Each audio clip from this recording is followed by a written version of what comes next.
ইনশাআল্লাহ। যারা প্রতারক, যারা বিশ্বাসঘাতক, যাদের কথা কাজে মিল নাই, এদের সাথে কোনো সম্পর্কের দরকার নাই, এদের জন্য আল্লাহ একাই যথেষ্ট। ঠিক কিনা বলেন যুবকেরা?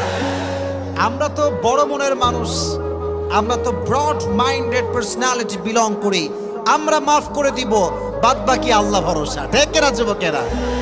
তাহলে প্রথম মেসেজ আজকের এই মাহফিলে, এই যে আমাদের হৃদয়টা আছে, এই হৃদয়ে কোনো হিংসা বিদ্বেষ থাকবে না, কারোর জন্য কোনো প্রতিশোধ থাকবে না। একটা সুন্দর হাদিস শোনাই। নবীজি বলেছেন, আমার জীবনের সবচেয়ে বড় আমল কি তোমরা জানো? সাহাবা একরাম বলল, ইয়া রাসূলুল্লাহ, বলেন কি আমল যেটা সবচেয়ে বড় আমল? নবীজি বলেন, এটা কোনো তাহাজ্জুদ নয়, এটা কোনো দান নয়। ইন ইসতাতা'তা আন তুসবিহা ওয়া তুমসিয়া ওয়া লাইসা ফি কলবিকা গাশশুন লিআহাদিন ফাফআল যালিক ওয়া যালিকা মিন